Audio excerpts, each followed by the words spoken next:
जय माता शक्ति। आज सनातन धर्म के महान पर्व छठ पूजा को आसान और सरल भाषा में कहानी रूप में बताने जा रहे हैं। आप सब श्रद्धालुओं से अनुरोध है, शांति और संयम से सुने और चैनल को सब्सक्राइब करना ना भूलें। तो शुरू करते हैं। छठ महापर्व का महत्व। छठ पूजा केवल बिहार, झारखंड या पूर्वी उत्तर प्रदेश तक सीमित नहीं है। यह पूरे भारत और विश्व में बसे भारतीयों के लिए आस्था, अनुशासन और सूर्य उपासना का प्रतीक है। यह पूजा सूर्य देव और छठी मैया को समर्पित होती है, जो जीवन, ऊर्जा, स्वास्थ्य और समृद्धि के दाता माने जाते हैं।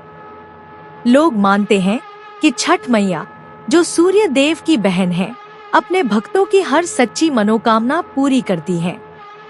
इसलिए यह पर्व मातृत्व, तपस्या और त्याग का अद्भुत संगम है। छठ पूजा की उत्पत्ति। सूर्य उपासना की कथा। प्राचीन काल में राजा प्रियव्रत नामक राजा थे, जिनकी कोई संतान नहीं थी। उन्होंने कई वर्षों तक यज्ञ और तप किया, परंतु कोई फल नहीं मिला। तब महर्षि कश्यप ने उन्हें यज्ञ करने को कहा और उसके फलस्वरूप एक पुत्र हुआ, परंतु वह बच्चा जन्म लेते ही मर गया। राजा और रानी अत्यंत दुखी हुए। उसी समय आकाश से एक देवी प्रकट हुई। वे थी छठी मैया, अर्थात देवी उषा या सूर्य देव की पुत्री बहन। उन्होंने कहा, हे राजा, मैं प्रकृति की छठी शक्ति हूँ। यदि तुम मेरी विधि से पूजा करोगे और लोगों को यह उपासना सिखाओगे, तो हर नारी को संतान सुख मिलेगा। राजा ने विधिपूर्वक छठ व्रत किया और उन्हें पुनः पुत्र रत्न प्राप्त हुआ। तब से यह पूजा लोक आस्था का पर्व बन गई। छठ मैया और सूर्य देव का संबंध। छठ पूजा में सूर्य देव को मुख्य देवता माना गया है, क्योंकि वे जीवन का स्रोत हैं, रोशनी, ऊर्जा और स्वास्थ्य का आधार। सूर्य के साथ उनकी शक्ति छठ मैया की पूजा की जाती है, जो जीवन में संवेदनशीलता, मातृत्व और संरक्षण का प्रतीक है। कहावत है, छठ मैया सूर्य देव से पहले अर्घ्य स्वीकार करती है, क्योंकि वही भक्तों की सच्ची भावनाएं सूर्य तक पहुंचाती हैं। छठ पर्व की 4 दिवसीय विधि। छठ पूजा अत्यंत शुद्ध और अनुशासित पर्व है। इसे महिलाएं ही नहीं, पुरुष भी पूरी निष्ठा से करते हैं। पूजा 4 दिनों तक चलती है। 1 नहाय खाए। पहला दिन। इस दिन व्रत करने वाली स्नान करती है और घर को पूरी तरह शुद्ध करती है। भोजन सात्विक और बिना लहसुन प्याज के बनता है। लौकी भात या कद्दू भात गुड़ के साथ खाया जाता है। माना जाता है कि इस दिन शरीर और मन दोनों को शुद्ध किया जाता है। खरना। दूसरा दिन। इस दिन व्रती पूरे दिन निर्जला व्रत रखती है। शाम को सूर्यास्त के बाद गुड़ चावल की खीर, रोटी और केला से प्रसाद बनता है। पहले छठ मैया को अर्पित किया जाता है, फिर व्रती खाकर व्रत तोड़ती हैं।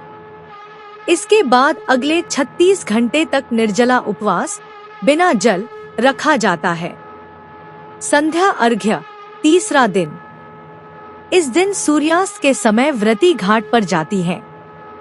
नदियां, पोखर या जलाशय में कमर तक जल में खड़े होकर सूर्य देव को डूबते सूरज का अर्घ्य देती हैं। इस दिन वातावरण बेहद मनमोहक होता है। गीत, ढोलक, थाली, सूप और दीपक की रोशनी से पूरा घाट चमक उठता है। गीत गूंजते हैं। केलवा जरा जरा हो छठी मैया। इस समय हर चेहरा भक्ति और उम्मीद से भरा होता है। संध्या अर्घ्य का अर्थ है डूबते सूरज को भी आदर देना, क्योंकि जीवन में जो ढल रहा है वह भी उतना ही पवित्र है। उषा अर्घ्य। चौथा दिन। यह छठ का सबसे पवित्र क्षण होता है। उगते सूर्य को जल अर्पित किया जाता है, ताकि नई रोशनी, नई ऊर्जा और नया जीवन मिले। व्रती अपनी मनोकामना पूर्ण होने की प्रार्थना करती है। इसके बाद व्रत का समापन होता है और प्रसाद बांटा जाता है। ठेकुआ, गुड़, नारियल, केला, गन्ना आदि। सूर्य देव के वैज्ञानिक और आध्यात्मिक पहलू। छठ पूजा सिर्फ धार्मिक नहीं, वैज्ञानिक दृष्टि से भी अद्भुत है। जब लोग जल में खड़े होकर सूर्य को अर्घ्य देते हैं, तब शरीर में सूर्य की किरणों का संतुलन बनता है। यह विटामिन डी का सबसे स्वाभाविक स्रोत है। उपवास और सात्विक भोजन से शरीर शुद्ध होता है। सूर्योदय और सूर्यास्त के समय की धूप सबसे शांत और लाभकारी मानी जाती है।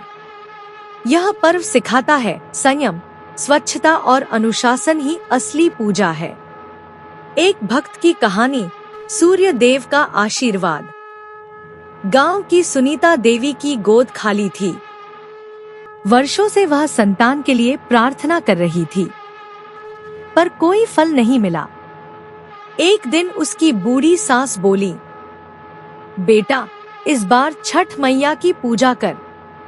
मैया अपनी हर बेटी की झोली भर देती हैं।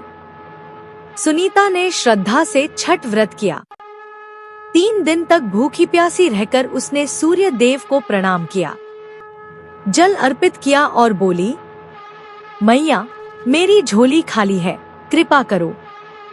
कुछ महीने बाद सुनीता की गोद में एक प्यारा बच्चा आया। पूरा गांव बोला, देखो, मैया ने सुनीता के घर सूरज की रोशनी भेज दी। आस्था और सामाजिक एकता। छठ पूजा का एक अनोखा पहलू यह है कि इसमें कोई पंडित, कोई मध्यस्थ नहीं होता। हर कोई अपने हाथों से पूजा करता है। यह स्वावलंबन और आत्मशक्ति का प्रतीक है। यह पर्व जाति, धर्म, लिंग सबको जोड़ता है। गरीब आमिर सब एक घाट पर खड़े होकर एक ही सूर्य को प्रणाम करते हैं। यह भारत की समानता और भक्ति का सच्चा चित्र है। समापन, सूर्य देव का आशीर्वाद। जब सूर्य की पहली किरण गंगा जल पर पड़ती है, तो ऐसा लगता है जैसे पूरा संसार सुनहरी चादर में लिपट गया हो। उस क्षण व्रती की आंखों में आंसू और मुस्कान दोनों होते हैं, क्योंकि यह सिर्फ पूजा नहीं, जीवन का नवजागरण है। हर बार छठ आता है तो याद दिलाता है, विश्वास रखो, अंधकार के बाद ही प्रकाश आता है। और यही है सूर्य देव का सच्चा आशीर्वाद। ऊर्जा, उम्मीद और उजाला हर जीवन में भर देना। आज के लिए इतना ही भक्तों। आप लोगों को ये कथा कैसी लगी अपना परामर्श कमेंट्स बॉक्स में दे सकते हैं। कल फिर मिलते हैं एक और नई कथा के साथ। चैनल को सब्सक्राइब करना ना भूले भक्तों। धन्यवाद।